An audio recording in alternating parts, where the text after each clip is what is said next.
WNBA star Kelsey Mitchell just got $1.4 million and zero freedom. And here's the thing, she never had a choice.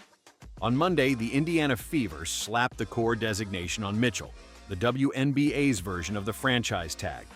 And if you don't know what that means, let me spell it out. It means Kelsey Mitchell is not allowed to talk to another team.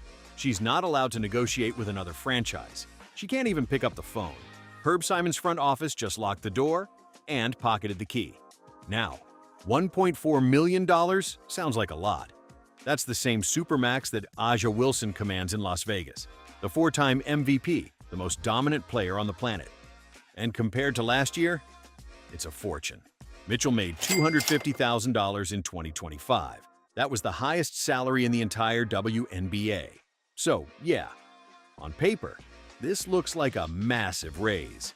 But here's what nobody's telling you. This is a trap, and it's one Herb Simon has been building for 7 years. See, Kelsey Mitchell was drafted second overall in 2018. She has played every single season of her professional career in Indiana. She has never worn another uniform, not since Tamika Catchings, the greatest Fever player before this generation, has one name meant this much to this franchise.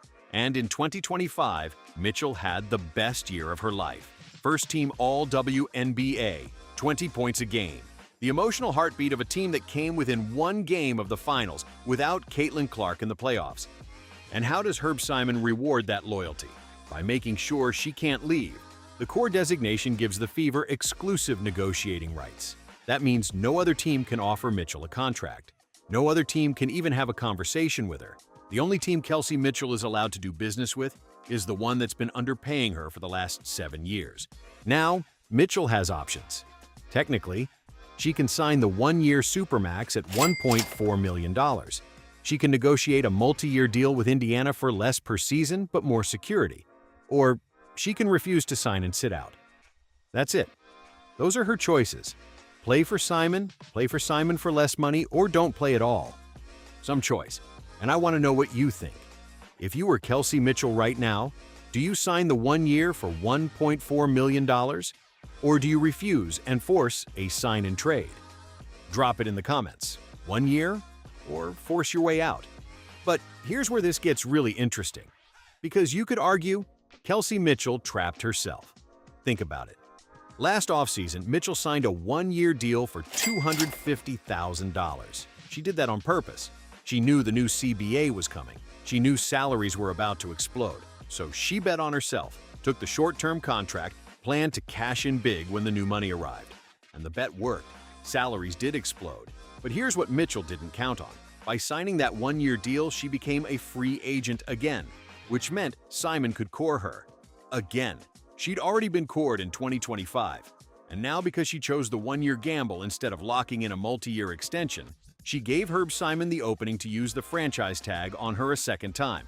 Her bet on herself is exactly what made the trap possible. And Simon knew exactly what he was doing. Because look at who else he could have cored, and didn't. Sophie Cunningham, unrestricted free agent. Simon let her walk. Natasha Howard? Gone. Odyssey Sims? Gone. Every other veteran on that roster hit the open market with full freedom to choose their future. Every veteran except one. The one who averaged 20 points. The one who made first team All-WNBA. The one who couldn't afford to say no. Herb Simon didn't waste his last franchise tag on a role player. He spent it on the one person whose production he couldn't replace, and whose leverage he could eliminate. And here's the part that should make every Fever fan nervous. This is the last time Indiana can use the core designation on Mitchell. Under the rules, a player can only be cored for 2 seasons, and Mitchell was already cored in 2025, so Simon used his final bullet. But here's what almost nobody is talking about. Starting in 2027, the new CBA changes the core rules completely. Players with 7 or more years of WNBA experience will be ineligible to be cored. Period. Kelsey Mitchell has 8 years of service. That means even if Simon wanted to core her again next year, he literally couldn't. The league is killing this tactic for veterans like Mitchell forever. The WNBPA, the Women's National Basketball Players Association, fought for years to eliminate the core designation entirely. They argued correctly, that it strips veteran players of their autonomy. It forces them to stay with teams that may not value them long-term, and the league said no. The owners kept the franchise tag, but they agreed to phase it out for experienced players. The problem? That protection kicks in next year, 1 year too late for Kelsey Mitchell. She's the last veteran to get caught in this trap before the league shuts the door on it forever. And the cap math makes this even worse. Under the new CBA, Caitlin Clark is going to be eligible for the supermax next season through the EPIC provision. Aliyah Boston is already max eligible right now. That's 2 players who could each eat 20% of the salary cap. Add Mitchell's supermax, and you've got 60% of your cap locked into 3 players, before you've signed a single role player, a single bench piece, a single rookie. So what does Simon do? He cores Mitchell for 1 year.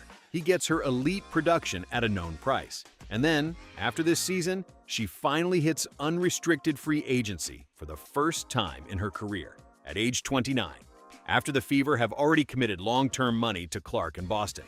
That's the trap. Simon doesn't need to cut Mitchell. He just needs to let the cap squeeze do it for him. 1 year from now, he can shrug his shoulders, say the numbers didn't work, and watch Kelsey Mitchell walk out the door, after giving this franchise the best years of her career. And the thing that makes this even more painful? Caitlin Clark herself said it. She went on national television and told the world, "Our first priority is to sign Kelsey Mitchell back." She called Mitchell her running mate, said she makes everything easier. Clark wasn't being political. She was being honest. She knows what Mitchell means to this team. But Caitlin Clark doesn't write the checks. Herb Simon does. And Herb Simon just told Kelsey Mitchell, "You're worth 1 more year. Not 2, not 3, not a legacy deal. 1 year. Prove it again. And then we'll see." After 7 years, 44 starts, 20 points a game, and a first-team All-WNBA selection, we'll see. That's not a partnership. That's a rental agreement. Now here's what happens next. Mitchell and the Fever have until the signing period, which opens today, April 11th, to negotiate terms. Mitchell can sign the 1-year supermax. She can try to work out a multi-year deal. Or, and this is the nuclear option, she and the Fever could agree to a sign and trade, which would let her go to another team. But in a sign and trade, she can't make the supermax. The most she could earn is $1.19 million, the max contract threshold, not the supermax. So even leaving costs her money. Every single exit has a price tag, and Herb Simon set every single one of them. Look, I'm not saying Kelsey Mitchell is going to leave Indiana. She probably signs. She probably plays this season alongside Clark and Boston and makes another All-Star team. The Tres Leches trio runs it back, and everybody's happy. For now. But 1 year from now, when Clark's supermax kicks in, when Boston's max deal is on the books, when the cap squeeze arrives, remember this moment. Remember that Herb Simon had the chance to lock in Kelsey Mitchell long-term, and chose not to. He chose the 1-year franchise tag. He chose control over commitment. And Kelsey Mitchell? She's trapped. She can't escape. The only question is whether the door opens next year or whether it slams shut for good. And the cruelest part? The league just made sure this can never happen to another veteran again. They fixed the rule. They closed the loophole. But for Kelsey Mitchell, they were 1 year too late.